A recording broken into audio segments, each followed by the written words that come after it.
In Leadenhall Street, the place where that posh bugger Ambrose lives. Yes, that's it, exactly. The whip cracked, and we shot forward. Only minutes later I climbed out of the cab in Leadenhall Street, the bastion of British commerce, Empire House rising right in front of me.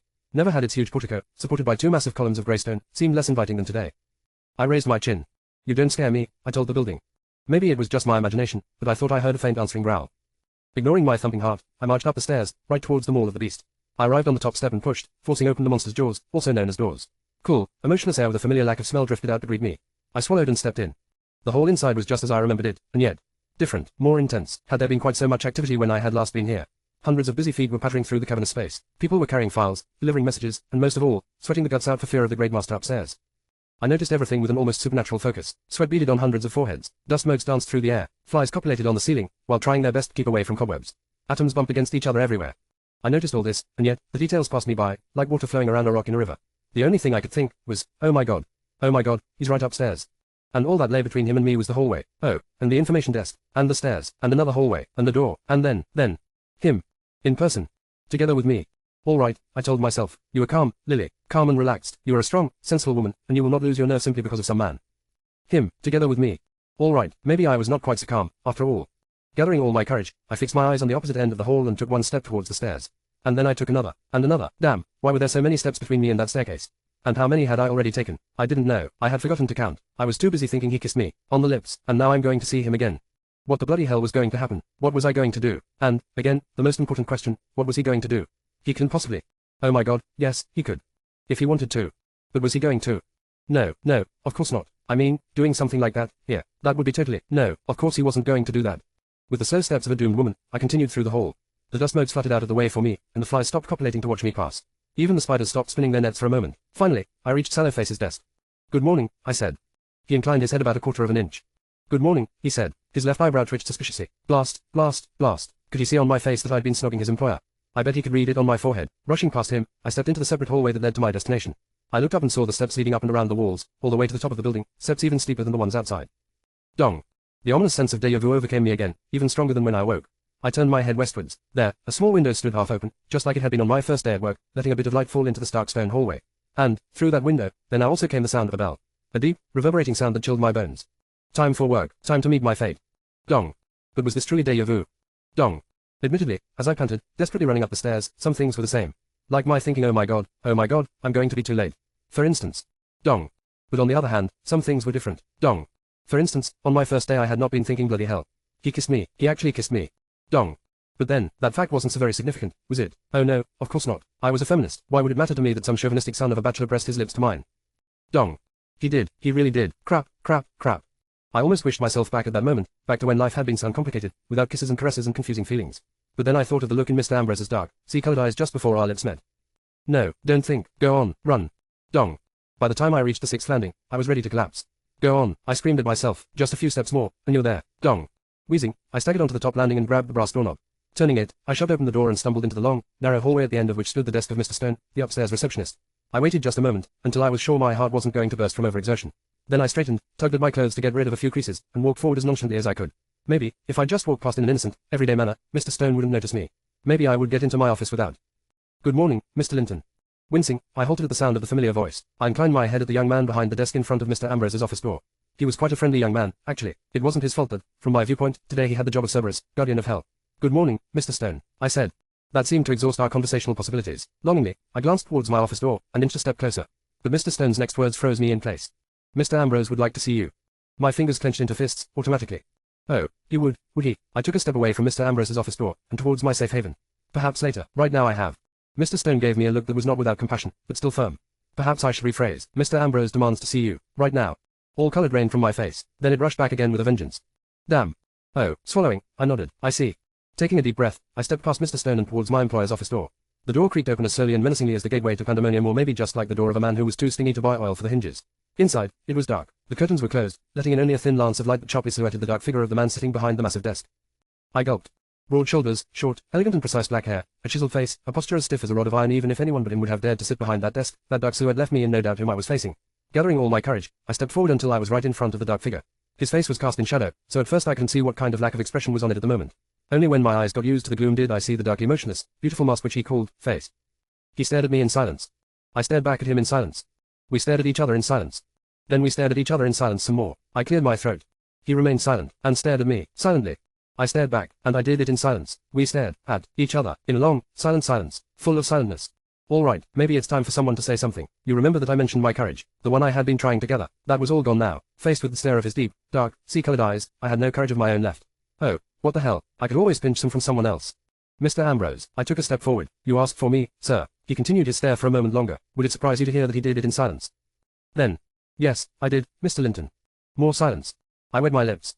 So, what do you want from me, sir? God, if he says come here and kiss me, I'll... I cut off the thought before it could really form. But, what if he did say that? What if he demanded it, in that voice of his that brooked no argument? What would I do? Would I run? And, more importantly, would I run towards him, or away? My throat suddenly felt very dry. What do you want, Mr. Ambrose, sir?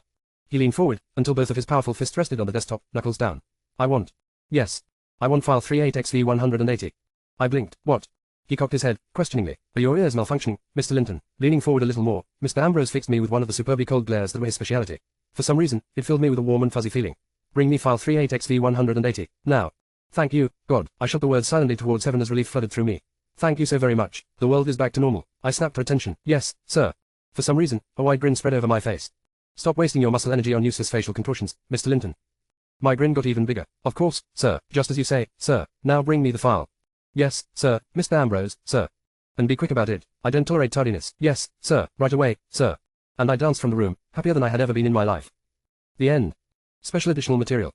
2 chapters from Mr. Ambrose's perspective, cold and hot and sweaty. Chapter titles are a waste of ink. I woke up to the sensation of being tortured. You want to know what it felt like? All right, prepare yourself. I was lying on a bed, a soft bed, that smelled of flowery perfume, with a mattress that had feathers inside. The thick blanket on top of me was intolerably warm and comfortable, and someone had actually deposited a pillow beneath my head. Whoever did this should pray they paid for these useless luxuries out of their own pocket. If they didn't, if they had even dared to touch one single penny in my purse. My thoughts abruptly cut off as something soft touched my cheek. God, not another pillow.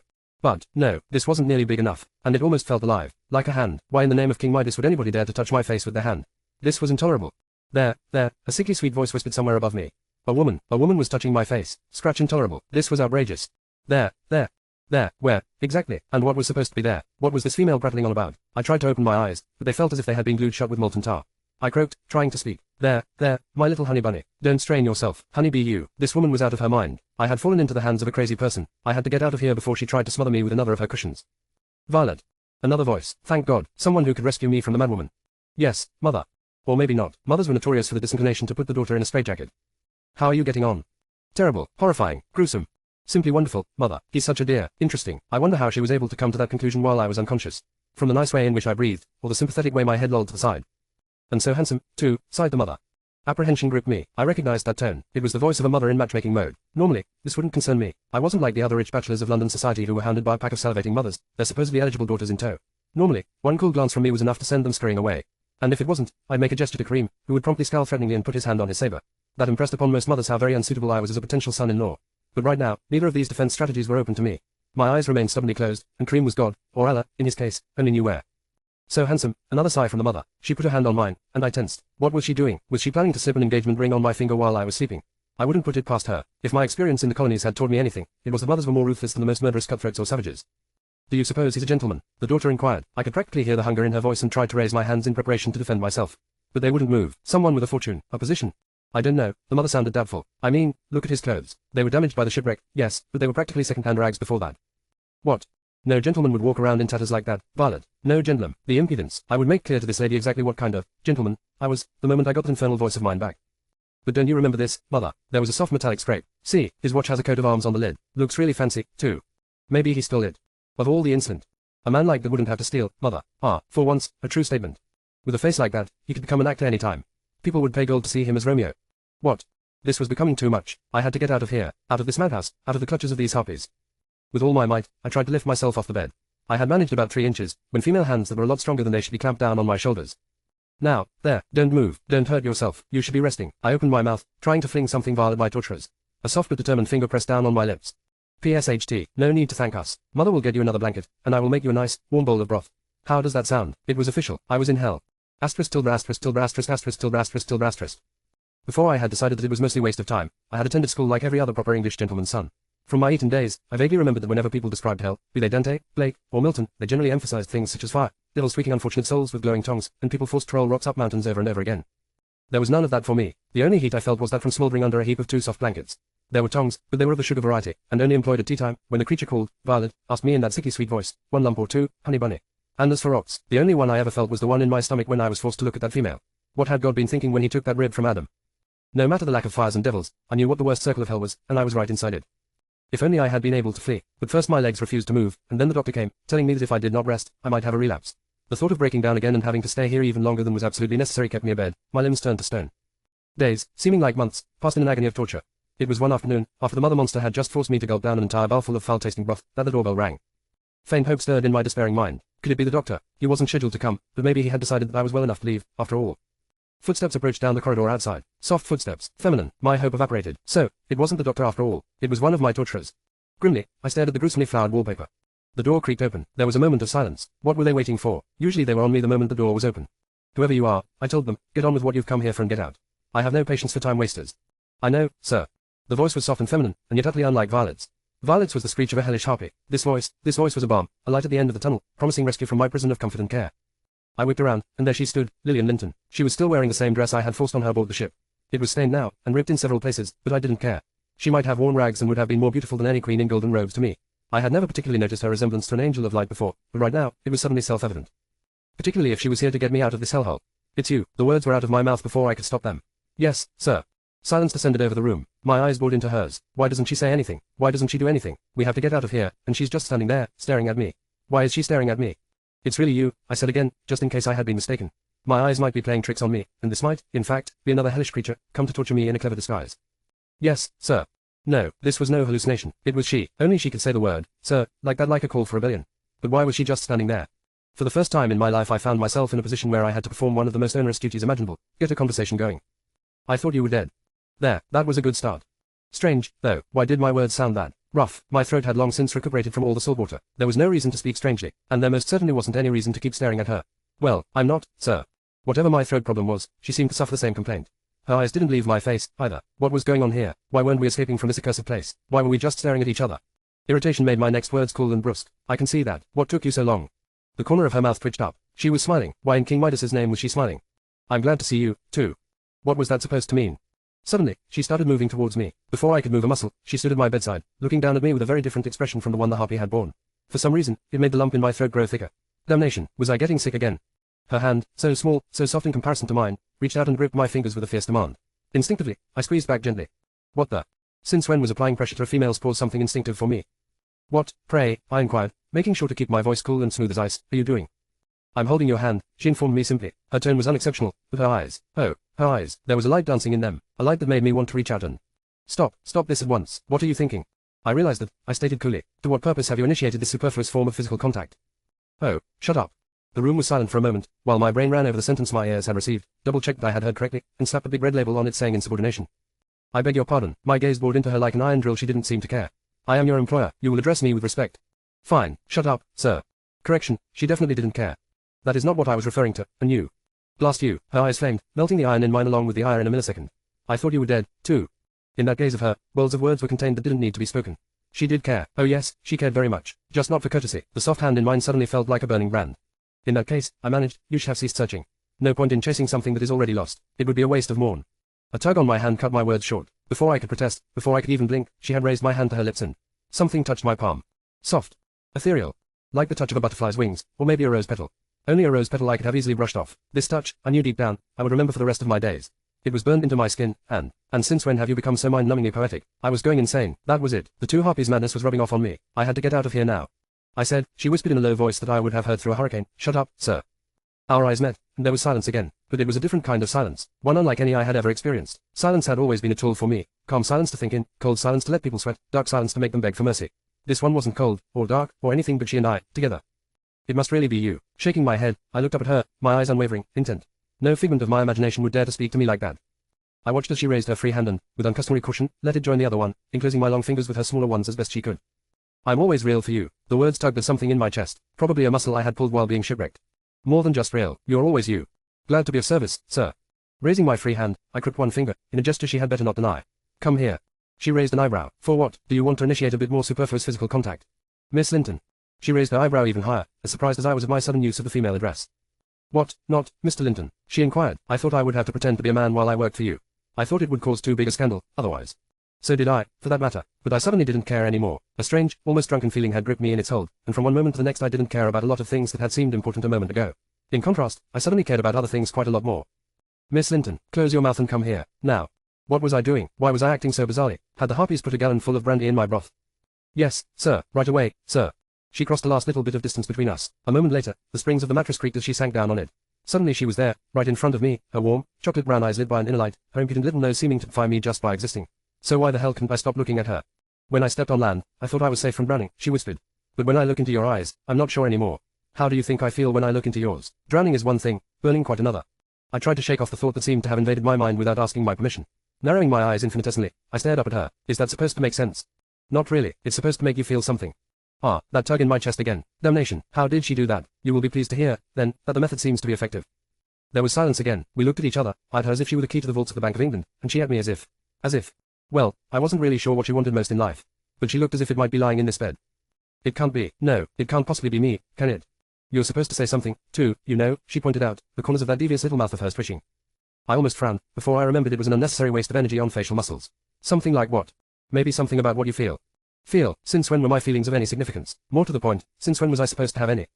I opened my mouth to give a cutting reply, but apparently my mouth had other ideas. I would have thought that required no words. Is it not obvious? Did that hoarse voice really belong to me? Still, there was that devious little smile on her face. No matter how much I tried, I could not wrest my eyes away from her face. Maybe, but I would like you to tell me anyway. A waste of breath and time, I snapped. Yes, but a wonderful one, please. Cocking her head, she raised my hand to her lips once more. Again, I felt the flutter of butterflies' wings on me. It sent a torrent of sensation up along my arm, unlike anything I had felt before. Please, sir. My breath caught. What if I don't have the words? My voice sounded distant in my own ears. There are no words for how I feel right now, none that I know. She closed her eyes, and I felt her hand tighten around mine almost painfully. But somehow, I didn't mind. Those, she told me in a whisper, were exactly the right ones. They still are. The first inkling I got that something was wrong came when Yusef started shouting orders in Arabic. Get off your camels, now. Put up the tents, rags in front of your faces, all of you. And hurry, we're camping here. Camping here. It wasn't just the order he gave, it was the fact that he dared to give it without my permission that made me turn and urge my camel back towards him, my eyes hard and flinty. Was there a reason for stopping, or did Yusef have a death wish?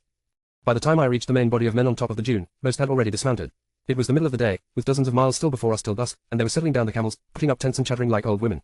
Some of them, I noticed, had even taken off their headscarves and started pouring water all over them. Had they lost their wits? What is this? What is going on? Bringing my camel to an abrupt halt, I slid down from the saddle and shot Yusef a look that, under the circumstances, was quite benign and understanding. It didn't promise to kill him on the spot, at least. Explain yourself, Yusef. In answer, he simply pointed off into the distance, in the direction where we had been heading. Following his outstretched arm with my gaze, I spotted a sickly yellow cloud, slowly approaching. Yes, I demanded. What is it about that thing? It's a sandstorm, Effendi. And we have to stop, Effendi, to seek shelter until it has passed. Seek shelter. I felt my eyes narrow. So that was his excuse for delaying, was it? You do not honestly think that I will let this delay me, do you? That I will let a tiny bit of sand stop me from going on? The Arab looked at me, appearing offended, as if I cared. A tiny bit of sand. Effendi, we are going on, Yusef. Not another word, but Effendi. I raised a finger. That was usually all it took, and in this case, too, the method did not disappoint. Yusef fell silent immediately. Taking a deep breath, he bowed his head. Yes, Effendi, as you wish, Effendi. Are you sure that going on is wise? Oh no, I knew that voice. Glancing sideways, I glimpsed her out of the corner of my eye. She was looking back and forth between Yusef and the sandstorm. If he really thinks it's dangerous, shouldn't we listen to him? I gave her a look. Usually, that was enough to make people back down. Actually, it was usually enough to make people beg and whimper in fear. Not with her, of course. Do you know the size of an average grain of sand? No, she admitted, rather grudgingly, obviously not knowing where I was heading with this. It is between 0.002483 and 0.08 inches. Now, think carefully for a moment. Leaning forward, I gazed into her eyes, letting her see all my iron determination. Do you think I am going to let myself be stopped by something smaller than a tenth of an inch? No. Indeed, no. If I had not been opposed on principle to the activity of laughing, the idea would almost have made me laugh out loud. Stopping for a few tiny bits of sand. Ridiculous. Disdainfully, I glanced down at the approaching cloud of dust in the valley. Granted, it looked somewhat bigger than before and was moving rather fast, but still. Shaking off the strange feeling, I gave my camel a whack with my cane, wishing I could do the same with lazy employees. Forwards, we had just reached the bottom of the hill when the rumbling started. What's that? I heard her voice from behind. Not talking to me, I surmised. She knew I wasn't likely to answer. Thunder. Yusef's reply was lost in the growing rumble.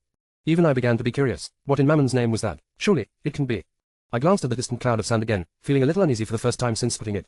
It wasn't a feeling to which I was accustomed. Gritting my teeth, I shoved it aside and continued on. Around me, the rumbling grew into a continuous roar, like the sound coming from a mob of discontented factory workers. Wind began to slap and batter against my face, and I had to grip my top hat to keep it from flying off. The hot wind bit into my face with glowing fangs, but I ignored the pain, like I had always ignored anything that didn't suit me, and whacked my camel's ass with the stick again. Move. But although I continued on without letting up, I couldn't help my eyes straying to the approaching storm now and again. It doesn't seem quite so small anymore, is it? came a sudden, ultra-familiar voice from beside me. I glanced aside, and who should it be but my dear, lovely and very temporary wife. What did you say again? 0.0024801 inches. 0.0024803 feet, I corrected. Not 0.0024801. Oh, of course, that makes a hell of a lot of difference. I didn't deign to answer that. If you haven't noticed yet, there seem to be rather a lot of these 0.0024803 inch obstacles which you think are so easy to overcome. Maybe we should stop after all. Gritting my teeth together, I kept silent. You are a stubborn son of a bachelor. Ah, the sweet endearments of married life. It was really quite charming. I thought earlier you told me that I was the son of a donkey. Out of the corner of my field of vision, I saw her eyes flash from between the folds of her burnous. That was before I ran out of Arabic insults. I turned to look at her. She was looking at me unlike any woman had before. All the other women I had known had either tried to smile at me, or had turned tail and run. She did neither. She met my gaze head on, as if her harebrained notions were true and the two of us were indeed equals.